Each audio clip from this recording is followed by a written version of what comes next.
Bonjour, je suis Lydia Carradine. C'est mon channel Melanated Hyphenated Convalescent, where I talk about being a Black woman in the film industry with 3 disabilities. And I have recently started talking about how I'm going to balance my career as I try to really heal, and also my transition to a life in Paris. I have just come here and it's happening. As you can see, I took my braids out, which is very scary because I don't have hair people here yet. And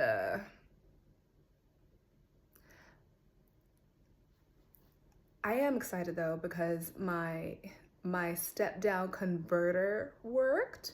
So my blow dryer worked, and my flat iron and my hot comb worked. There's the brain fog, which, reminder, I said this when I started doing my videos and like revived my channel in 2023, but I will mention it again in case people are new here. You're not gonna get editing from me. I have no energy because of my 3 disabilities. None. This is a lo-fi channel. So if you're okay just listening to me, that's fine. But like I tell like casting directors when they want me to do a self-tape with like 75 camera angles, I'm not a cinematographer. Hire a crew, union strong. I'm not doing all that. But yes, also I look at my notes a lot because I have an extremely high, I have a lot of brain fog, like a lot.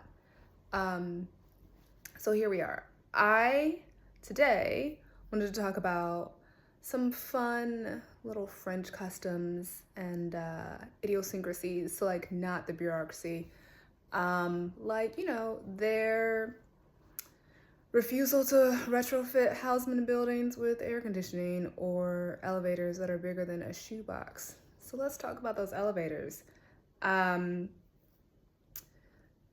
The elevators here are very, very, very, very small. They often have really cumbersome doors, so it's hard to even get in there. If you think you're gonna get in there with luggage or move furniture, good luck. Bon chance.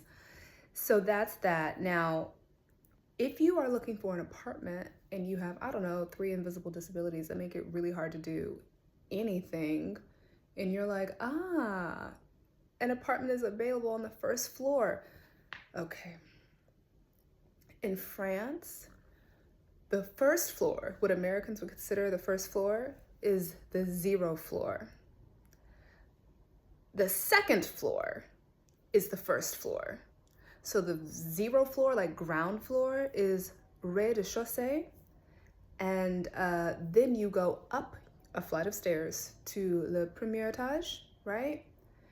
Now, this is important when you, like, if you find an apartment, it's like, oh my gosh, it's cheap. It's small, it's so cute, I'm gonna have a little balcony. If it says it's on the 5th floor, that means it's on the 6th floor. So be prepared to walk up 6 flights of stairs to your 500 euro apartment, okay? Just keep that in mind. The next thing I'm gonna talk about is the French kiss, not that one. This is le bise, when you kiss on the cheeks, and there's like multiple of them. So I looked into that because I was like, I don't want to get here and then like do the wrong thing. Most of what I have read and observed is 2 in Paris is standard. If you are in the northern regions like Normandy, Bretagne, Brittany, 4 perhaps up there. And if you're in like southern France, you can do 3. So generally it's for people you know, only colleagues that you're close to. If not, you can do a handshake. If you're just meeting someone, you can shake their hand. And so usually you're gonna go to your left first, left, right, and you aren't gonna actually kiss them. It's just like, and then you move on. I've only had a couple of people accidentally go the wrong way. That was years ago though, so that generally you don't have to worry about that. What else? Okay, so you may or may not know this, but tipping is usually not required. I've been in Cannes and people have like given me back my tip and been mad. What is in my hair? Because like I said, I'm not editing. I'm not starting this again. Um, people have given me back my tips, and so what I found is because people here make a living wage for whatever job they have. Um, Usually it's okay to round up. So, alors, par exemple, I was at a cafe. I had un croissant et un café, un espresso, and my total was 4.50. So I had a €5 bill. I gave the man €5, and he started to give me change. And I said, no, no, no. And he said, okay. He thanked me and went away. Now, if I had tried to give him more, who knows what would have happened. But that is like fine. And then I read that if you have like an Uber or a cab driver, if they do something exceptional for you, or like you have a lot of luggage, which I have because I've been carting my things all around the city, I don't have the wherewithal to get on the metro yet.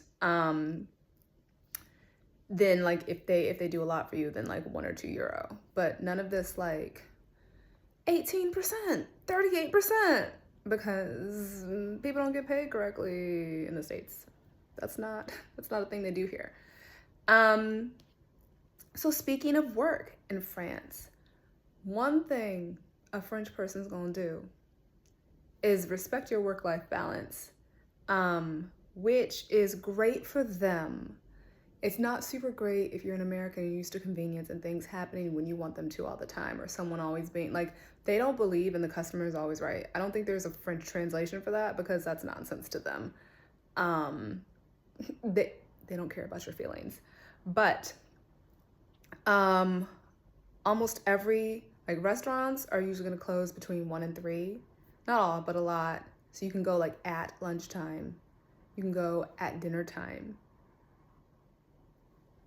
You should go then. Businesses, if you're, I don't know, calling to find an apartment and you call a rental agency, or they call you at 11:54 and leave a message, and then you call them back between 12 p.m. and 2 p.m., they're not going to answer the phone because they're going to be at lunch. And like, honestly, don't even try to call them back at 2. Call back at 2:30 or 3. Because they're going to eat their lunch. They're eating their lunch and they don't have time for you. In France, it's illegal for employers to call or email people on the weekends. Illegal. And it's frowned upon to do it after work hours during the week. So, yeah, if you need things done, if you're trying to renew a visa, for example, don't do it. Don't do it after work hours.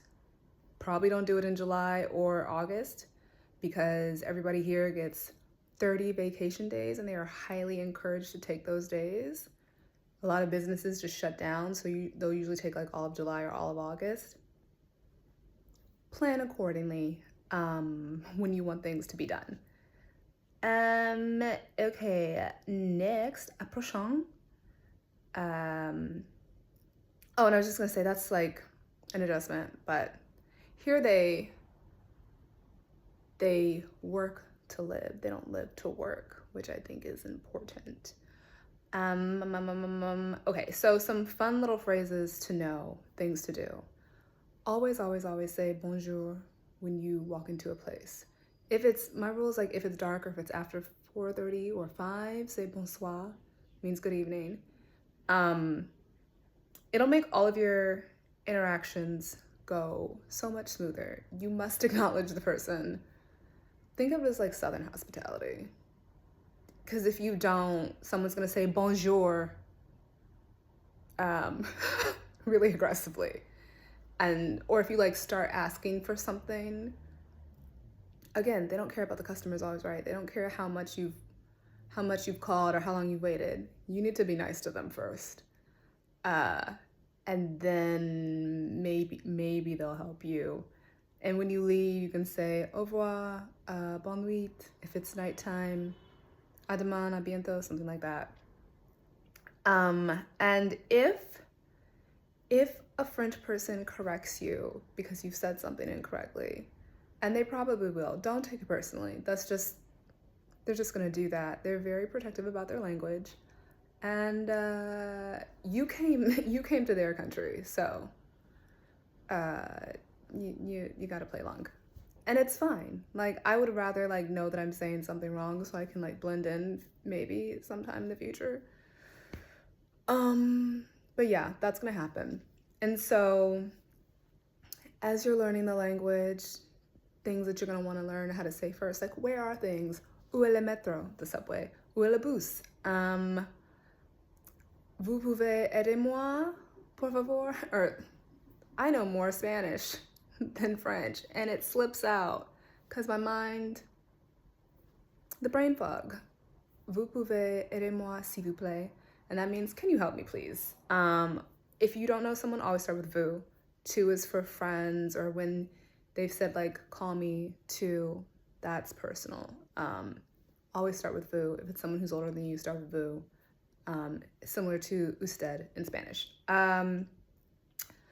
If things get dicey, I've heard of people getting aggressively approached by French police for whatever. Je suis American. And you probably won't even have to get that far. But when they hear your accent, if they ask for your passport and they see that it's blue, it's gonna change the interaction. So, if nothing else, je suis American. It might get you out of a jam. Or la confiture. You don't wanna be in a jam here. Il y a un mot de passe pour le Wi-Fi. What is a Wi-Fi password? Is there a Wi-Fi password? If you're out, je voudrais le vin. Je voudrais plus vin. I would like the wine. I would like more wine. Je voudrais une bouteille. I would like a bottle of wine. And one thing that I find, I just have to remember it. In French, la bibliothèque is the library, but librairie is a bookstore. And every time I see that, I'm just like, nope, it's not free. It's a bookstore. So that's just a thing that I have to keep straight in my head. So that's it for today. Pour aujourd'hui, c'est tout. I am still trying to find an in-person class because every time I go outside, I'm like, I don't speak nearly enough French. And yeah, gotta work on that. So if you have any questions, leave them in the comments. Please like and subscribe. Yeah, I will see you next time. À plus tard, or à demain, à bientôt. Au revoir.